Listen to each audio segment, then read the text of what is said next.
Hello and a very warm welcome to my channel Coins Worth Million, each and every one of you tuning in today. We are absolutely delighted to have you here, and I want to take this very special moment to express my heartfelt gratitude to all our new viewers, our loyal subscribers, and everyone who is joining this journey with us right now. This video is not just a simple start, it is the beginning of a meaningful connection between you and this channel. So let's get it started. The 1988 United States of America one-dime coin, commonly referred to as the Roosevelt dime, represents not only a piece of circulating currency but also an enduring symbol of American heritage, monetary policy, and the evolution of modern coinage. To truly understand the significance of the 1988 dime, one must look at its history, design, composition, minting process, cultural context, and numismatic value. This coin is small in size, yet it has a large historical footprint because it continues a tradition that began in 1946 when the Roosevelt dime was first introduced. The 1988 dime was minted during a period when the United States was undergoing economic, cultural, and political changes, and like all circulating coins, it tells a story that blends artistry, history, and practicality. The Roosevelt dime series was first introduced in 1946 to honor President Franklin Delano Roosevelt, who had passed away the previous year.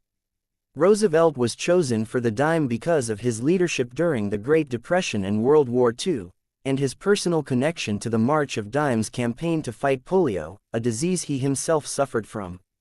His image on the dime became both a commemoration and a tribute to his legacy of public service. By 1988, the Roosevelt dime had already been in circulation for more than 40 years, and the design had become familiar to virtually every American. Its presence in pockets, purses, and cash registers nationwide served as a constant reminder of Roosevelt's impact on the nation. The design of the 1988 dime follows the same pattern established in 1946. On the obverse side, the coin bears the left-facing portrait of Franklin D. Roosevelt, created by John R. Sinek, who was the chief engraver of the U.S. Mint at the time. Above Roosevelt's head is the word, Liberty, while the motto, In God We Trust, is placed to the left of his profile, reflecting the nation's long-standing tradition of incorporating religious sentiment into its coinage. Beneath the portrait is the date, 1988, accompanied by the mint mark if the coin was struck at Denver, D, or San Francisco, S. Coins minted at Philadelphia carried no mint mark in 1988. Below Roosevelt's neck are the designer's initials, JS, which serve as a subtle acknowledgement of Sinek's artistry.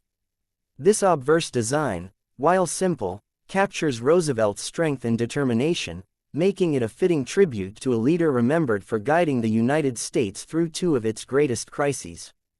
The reverse design of the 1988 dime is equally symbolic. At the center is a torch, representing liberty, flanked by an olive branch on the left symbolizing peace, and an oak branch on the right symbolizing strength and independence. Surrounding these central motifs are the inscriptions, United States of America, and one dime, clearly denoting the coin's national identity and value. The Latin phrase, e pluribus unum, meaning, out of many, one, is also present, reinforcing the national motto that emphasizes unity among diversity. This combination of imagery conveys the ideals upon which the nation was built: liberty, peace, and strength. By 1988, this design had been unchanged for over 4 decades, yet it remained powerful and relevant, reflecting values that are timeless. In terms of physical specifications, the 1988 dime follows the modern clad coinage system that the United States adopted in the mid-1960s. Unlike earlier dimes, which were composed primarily of silver, the 1988 dime consists of an outer layer of 75% copper and 25% nickel bonded to a core of pure copper. This results in a coin that has a total weight of 2.27 grams and a diameter of 17.91 millimeters. The edge of the coin is reeded, with approximately 118 tiny grooves running around its circumference. This reeded edge not only provides tactile distinction but also historically served to prevent dishonest practices such as shaving or clipping precious metal from the coin's edge. The switch from silver to copper nickel-clad composition was a reflection of the rising cost of silver and the need for a more economical, durable material for everyday coinage. By 1988, Americans had long since adjusted to clad coinage, though older silver dimes still occasionally turned up in circulation. The minting of the 1988 dime took place at 3 facilities: Philadelphia, Denver, and San Francisco. The Philadelphia Mint produced the largest number of coins, and these carried no mint mark. The Denver Mint's coins can be identified by the D mint mark located above the date on the obverse. San Francisco produced proof coins for collectors, marked with an S mint mark.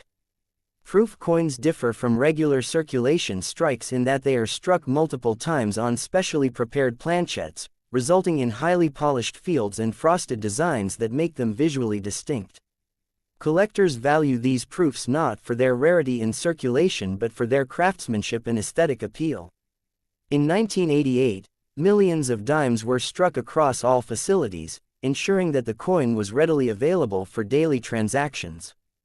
From a historical perspective, the 1988 dime belongs to the late Cold War era.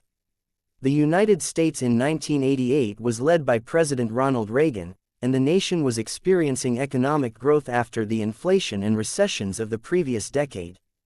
The year was marked by technological advances, cultural shifts, and global political changes.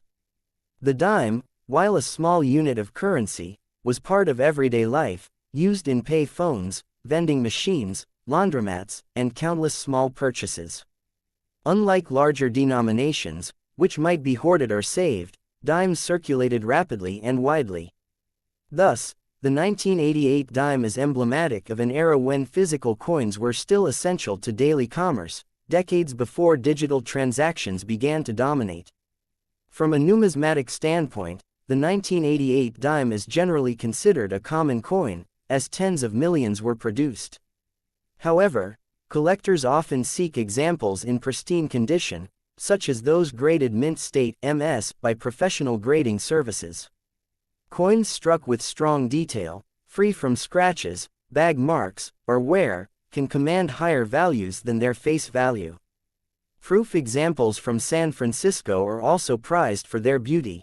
Some collectors specialize in assembling complete sets of Roosevelt dimes, including each date and mint mark, and the 1988 issue is a necessary piece of that puzzle. While not rare, it holds its place in the long-running series that continues to this day. Symbolically, the 1988 dime carries weight beyond its monetary value. It reflects the legacy of Roosevelt's presidency, the adaptability of the U.S. Mint in responding to changes in metal prices, and the enduring power of national ideals expressed through coin design. The fact that such a small coin can carry images of liberty, peace, and strength illustrates the role of coinage as both currency and cultural artifact. For everyday Americans in 1988, the dime might have been just a coin used to make change. For historians and collectors, today, however, it represents a snapshot of an era, both in design and in the broader context of U.S. history. In conclusion, the 1988 United States one-dime coin is much more than a 10-cent piece. It is a continuation of a design born out of respect for a beloved president, a product of evolving economic realities, and a durable symbol of American values. Its portrait of Franklin D. Roosevelt honors a leader who championed democracy and compassion, while its reverse imagery celebrates liberty, peace, and strength. Though modest in size and often overlooked in daily life, the 1988 dime is an enduring artifact of its time, carrying with it history, artistry, and meaning that extends well beyond its face value.